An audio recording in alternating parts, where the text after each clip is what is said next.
नमस्कारम दोस्तों। आज का यह वीडियो बनाते समय मैं बहुत दुखी हूँ क्योंकि एक भारतीय के तौर पर मैं शर्मसार हूँ। दुखी हूँ क्योंकि मेरा एक भाई कुछ बेवकूफ़ नशेड़ी लोग जो बदकिस्मती से मेरे ही भाई हैं के द्वारा मारा गया। भीतर एक उधेड़ बुन है कि क्या कहूँ, अंदर मन व्यथित है, साथ ही गुस्से का एक उबाल भी है। पता नहीं आप में से कितने लोग उत्तराखंड वाली उस दर्दनाक और शर्मसार कर देने वाली घटना को फॉलो कर रहे हैं, जहां हमारा ही भाई, हमारा ही एक बच्चा 24 साल का त्रिपुरा का, जो यहाँ पढ़ने देहरादून आया था, मारा गया। वो भी क्यों? क्योंकि उसकी शक्ल हम जैसी नहीं थी, क्योंकि वो चीनी या नेपाली लगता था। दोस्तों, जब मैं ये चीनी और नेपाली जैसे शब्दों का इस्तेमाल कर रहा हूँ तो आप में से कई लोगों को अच्छा नहीं लग रहा होगा कि मैं क्या बोल पा रहा हूँ, पर यह सच है। इसी वजह से त्रिपुरा का एक बच्चा एंजल चम को मारा गया। आज अपने आप को एक भारतीय कहते हुए मुझे शर्म महसूस हो रहा है। हम बड़ी बड़ी बातें करते हैं, अनेकता में एकता, अखंड भारत, फलाना ढिमकाना, ना जाने क्या क्या बात करते हैं, पर क्या वाकई में यह आज सच दिखता है आपको? नहीं, बिल्कुल भी नहीं। कभी रहा होगा ऐसा माहौल यहाँ पर आज ये यहाँ की सच्चाई नहीं लगती। क्या गलती थी एंजल और माइकल चमको की? यही ना कि जब उन्हें चीनी, नेपाली, चाउमीन बोलकर चिढ़ाया जा रहा था तो उन्होंने हम भारतीय हैं ऐसा बोलकर विरोध किया। क्या गलती थी उन बेचारों की? बस यही ना कि इस देश को अपना मानकर अपने राज्य से दूर वे यहाँ पढ़ने आ गए थे। कहते हैं कि भारत युवाओं का देश है और हम गर्व से बोलते हैं कि आने वाला समय दुनिया में हमारा होगा, खाक हमारा होगा। मैं जमीनी हकीकत बताता हूँ, आपने खुद ये महसूस किया होगा, आपने खुद ही अपने अनुभव में देखा होगा। शादी में जाओ, मेले में जाओ, कहीं घूमने जाओ, आपको शराब, गांजे, न जाने कैसे कैसे नशे में धुत लड़के गाली बकते यहाँ कहाँ दिख ही जाते होंगे, जिन्हें कुछ बोलने की देर नहीं कि मारपीट को वे आमादा हो जाते हैं।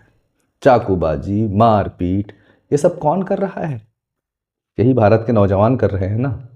और जो थोड़े ठीक हैं उन्हें सोशल मीडिया, रील्स, लड़की, शराब, पार्टी और आईफोन के नए मॉडल से फुर्सत नहीं है। ये युवा देश को आगे ले जाएंगे। ये अपने आप को जेनजी कहते हैं, खाक जेनजी है ये। इसलिए मेरा यह विचार है कि बच्चे पैदा ही नहीं करना चाहिए, खासकर तब तक जब तक कि बच्चों को सही से पालने का तरीका ना आ जाए। अपने मजे के चक्कर में लोग बच्चे तो पैदा कर लेते हैं, पर बच्चे की परवरिश कैसे करनी है, क्या संस्कार देना है, ये तो कभी माँ बाप सोच ही नहीं पाते। इवन मुझे भी यही डर अपनी तरफ से लगता है कि क्या मैं अच्छा बाप अपने बच्चे के लिए बन पा रहा हूँ, क्या मैं उसे अच्छा संस्कार दे पा रहा हूँ। काश उन लड़कों के माँ बाप ने सही परवरिश अगर उन्हें दी होती तो किसी और माँ बाप को अपना बेटा खोना नहीं पड़ता। देश को तोड़ने वाले लोग ऐसी घटनाएं ही तो देश में देखना चाहते हैं दोस्तों। हम खुद ही उनको ऐसा मौका देते हैं कि वो हमारा मजाक उड़ाए, हमारी खिल्ली उड़ाए, हमें ये बताएं कि ये देश कभी एक था ही नहीं, ये कभी एक देश था ही नहीं। इस एक घटना की वजह से कितने ही पूर्वोत्तर के लोग अब अपने को अलग सोचने पर मजबूर होंगे। न जाने कितने ही लोग अपने बच्चों को अब सेंट्रल हिस्सों में भेजने से बचेंगे, और न जाने ये घटना कितने लोगों के मन में कितना जहर हम लोगों के लिए भर देगी, ये कोई नहीं जानता दोस्तों। क्या अब यही एक नया नॉर्मल बनने वाला है कि कहीं कर्नाटक में हिंदी बोलने के नाम पर, या कहीं महाराष्ट्र में मराठी ना बोलने के नाम पर, तो कहीं किसी और को चीनी बोलकर मारा जाता रहेगा? आज पूरे देश की यही हालत होती दिखती है। कहीं दूसरे राज्य में जाने पर यही डर लगा रहता है कि कहीं कोई बाहरी आदमी समझकर कुछ उलूल जुलूल हरकत ना कर दे, कोई मारपीट ना कर दे। समझ में ही नहीं आता कि हम हमारे ही देश में हैं कि किसी और देश में, बिल्कुल समझ में नहीं आता।